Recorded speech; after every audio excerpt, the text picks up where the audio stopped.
The following is a production of Durham Television Network.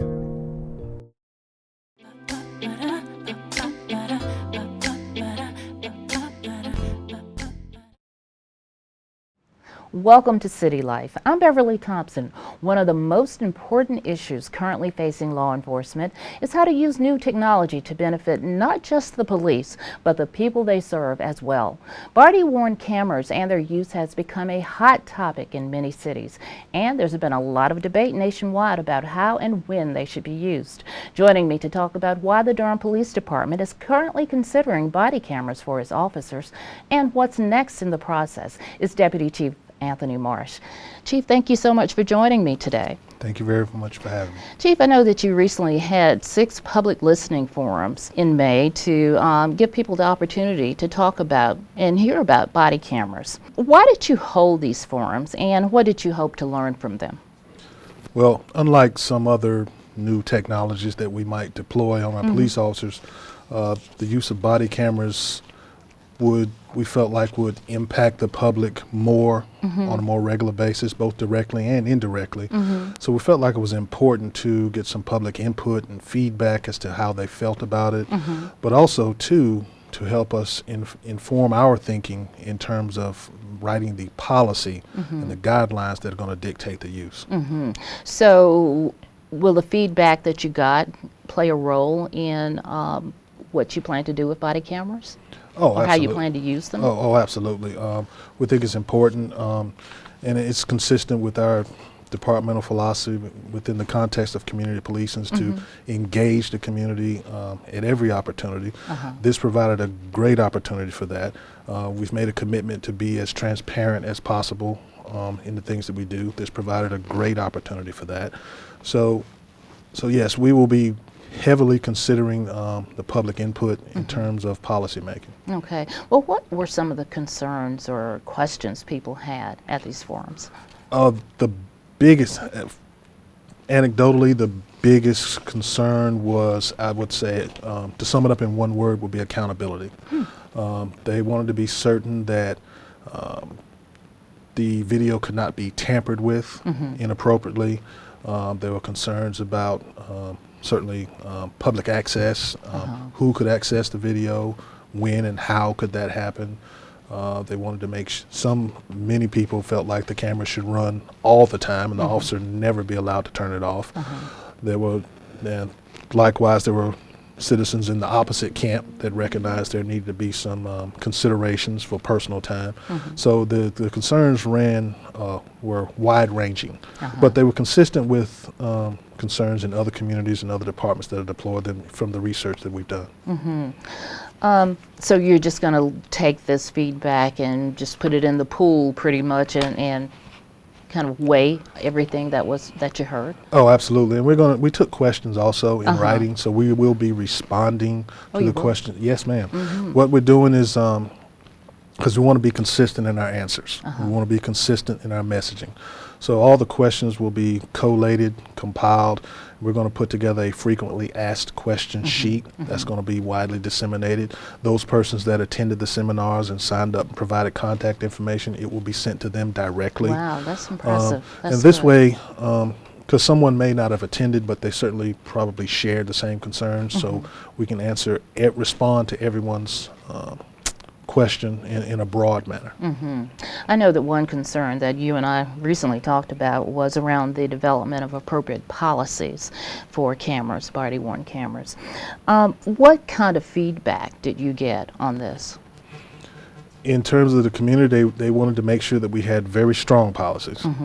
They were very clear, and they wanted to be certain that when officers went outside of the policy, that the appropriate action would be taken and taken quickly, and I certainly can assure you that will occur.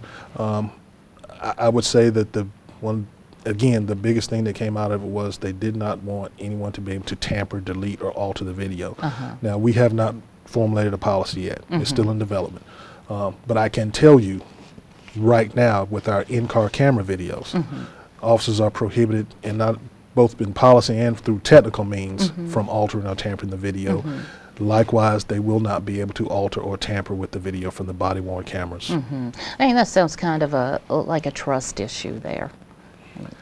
I don't know that I would. For some people, it might be a trust issue. I don't think we can get away from that. The broader concern, I think, accountability is a more accurate description of the concern, and we agree. We agree wholeheartly. And you can see that in the fact that we have a similar policy in place for our in-car camera videos. I hear you. Okay.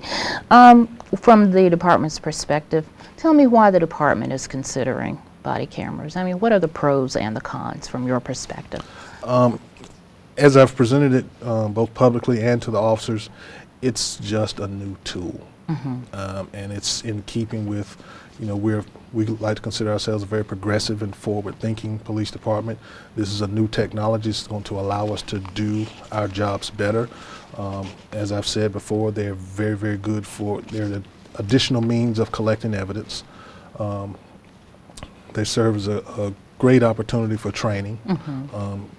But likewise, too, it does speak to some public concern about what actually may or may not have happened during an encounter with an officer and a citizen. We will now have a third impartial entity to capture that encounter. So in other departments, research has shown that they've actually reduced complaints. There's been documented reduction in use of force incidents. I don't know that is caused by the camera, but it certainly correlates.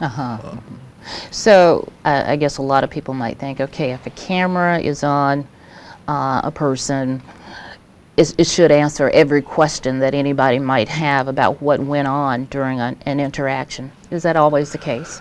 No, it's not. A lot of people think that, and that's one of the things I've tried to address in the listening sessions, and we're going to try to address it as we go forward, and this is another opportunity here, is to try to manage not just the public expectation, but the expectations of the officers. And the analogy that I used in the listening sessions, and I wish I had been smart enough to think of it myself, was sports.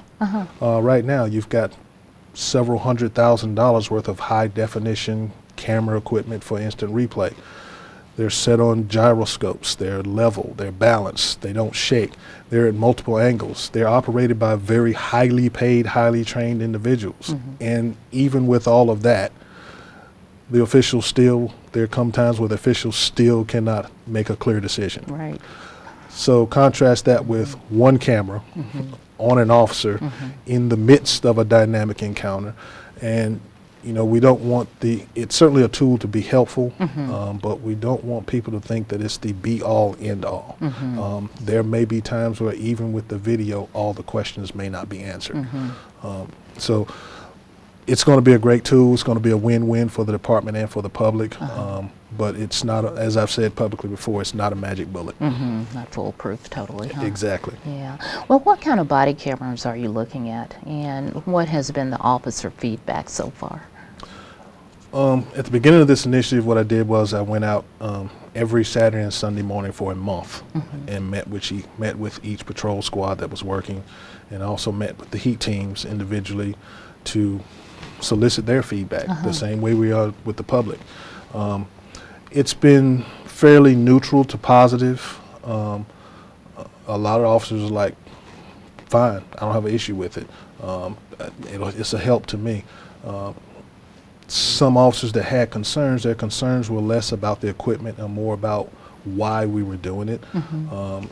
So I had to assure them, okay, this is just new technology. It's not because anyone did anything wrong. It's just a new tool to help you do what you do better.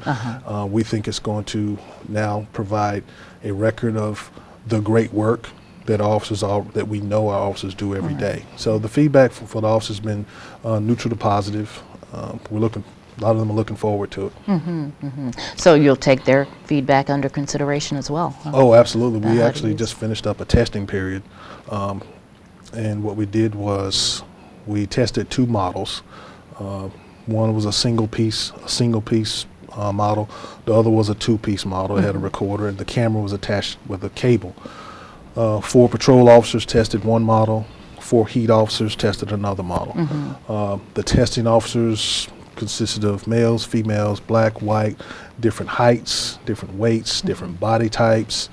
The patrol officers tested their model for the 45 days, and they switched with the heat officers at the end of the 45 days. So we got good, well-rounded feedback on both models from all of the officers. They were required to complete a survey every single day of their experience with the camera. They were required to try wearing it on different parts of the body to try to assess for what was going to be the optimal placement. I have several hundred evaluations that we're still going through, and that information is going to help inform the request for proposal that will be going out in the near future, so that we'll know exactly what the officer's preferences were. Because at the end of the day, I could make a decision right now. I don't have to wear it.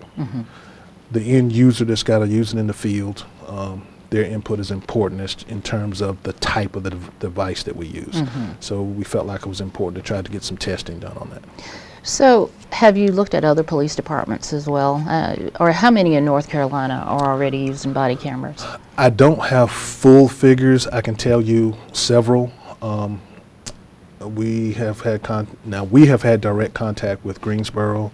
I had staff reach out to probably 4 or 5 other agencies. I'm planning some contact in the near future with Kinston Police Department. Winston-Salem has a program that's up and running.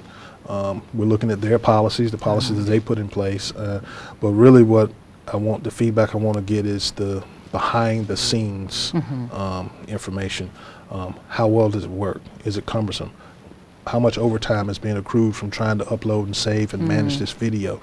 What hidden, unexpected costs did you run into when you started the program? We're trying to be very deliberate and about this process. As I said, I can make a decision today, but is that really the best way to go about it? I don't think so. Yeah, I commend you. I think it's a great idea that you're being so methodical about this. And to me, that inspires trust as well among the police officers as well as the public. Oh, absolutely. It was really important to me, and I stressed it to the officers. I want to try to give them something that's going to work when they get it, versus giving them something that they have to make work. I hear you. And in terms of the public, we want to be good stewards of the public's money. We have to be concerned about the financial viability of the company. We're going to be, in this RFP, these companies are going to have to be required to submit the past 5 years' financial statements. We need to know that you're a stable, viable company and not some fly-by-night organization. The technology, this is a new technology, and there's a new cell phone coming out every 6 months. Right. I would anticipate it will be the same for body cameras, so we have to be careful and mindful about that as well.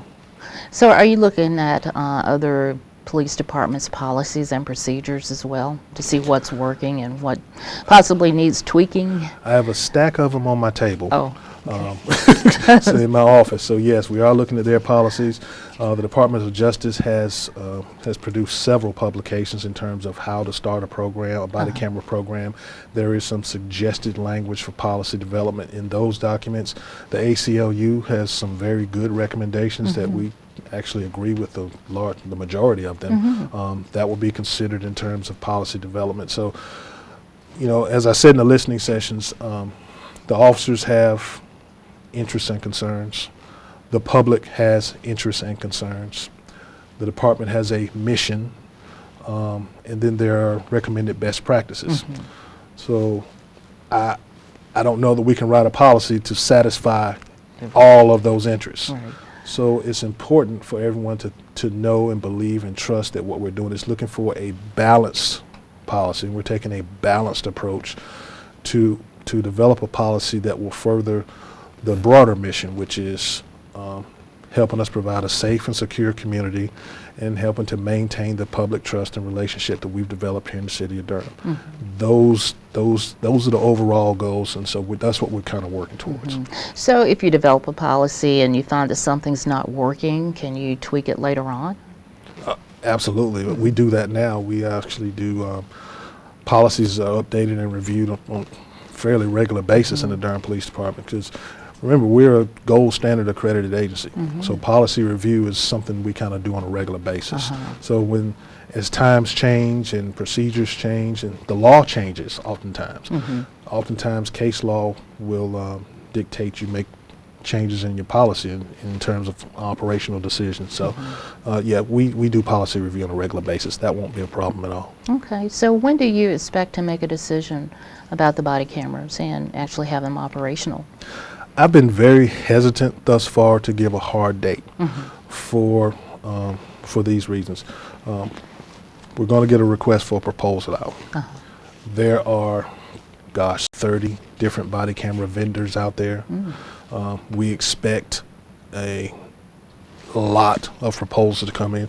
They've got to be reviewed and whittled down to maybe a top 3, and then we need to make a final decision. Well, within the context of the very broad national discussion right now, there's been a huge uptick in demand for these devices. So then we have to, once we make a decision, we've got to order them. They've got to be made. They've got to be provided.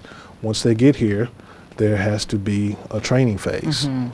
It's not one of those cases where we just hand the officers a GoPro camera and say, go record, because the public is not going to be receptive to it wasn't working. Right. They're not going to be receptive to I forgot to turn it on. So we need to make sure that we have very firm policies in place, very clear policies in place for the officers, and they know exactly what they're doing. We're trying to be very deliberate about it. So I've been hesitant to give a hard timeline. Also, the council cycle plays into it. These things have to be approved. You have to get on the calendar. The long-range hard goal is before the end of this year. Okay. That's the tentative plan. That may change. It might happen sooner. It may have to happen a little bit later. But ideally, we would like to have some initial deployment started before the end of this year. Okay, all right. So if the public still wants to weigh in, can they do that? Oh, absolutely. I'm getting emails. We set up an email address, but you can always go to our website, and there's contact information there. They can email me directly, and I'll forward it to the team. You email the chief if you want to. You can like us on Facebook. We have a Twitter account now, so you can tweet your concerns. If you have questions, questions are good, and we're welcoming questions right now because the more questions that come in, that sort of lets us know the weight of that particular public concern. So yeah, so there's ample time and opportunity for people to submit concerns and questions and comments at this point. Very open and transparent with this whole process. We're trying to be, and I think it's been very fruitful. The sessions have been candid, but not confrontational at all.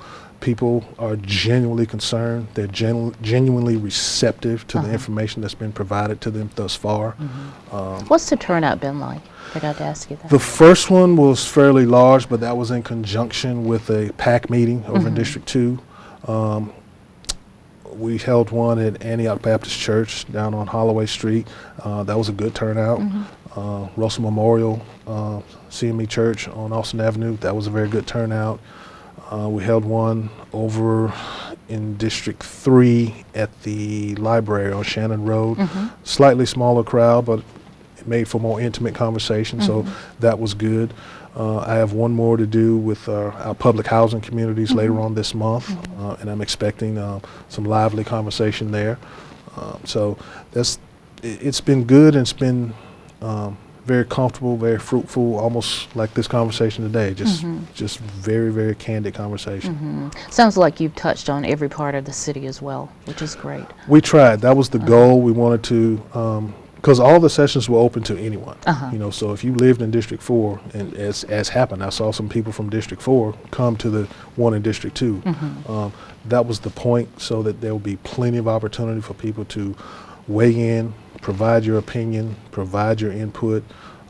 This is an opportunity to be a part of the process, and we wanted to make sure that we had broad dissemination of that. Any closing thoughts? And I would hope people will keep in mind the cameras are a new tool.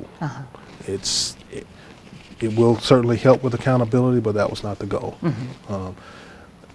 Your police department is both receptive and responsive to the public concerns, hence the listening session, hence the transparency, hence the opportunity to weigh in and be a part of this process. And we want to continue moving forward and maintaining and strengthening the public partnerships that we have here in the city.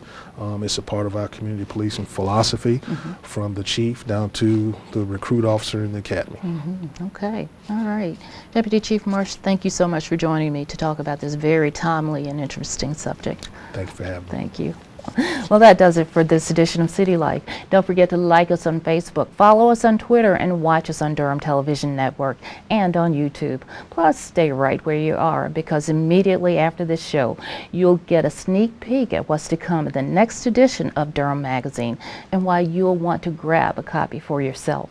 I'm Beverly Thompson. Thank you for joining me to learn more about city life in Durham.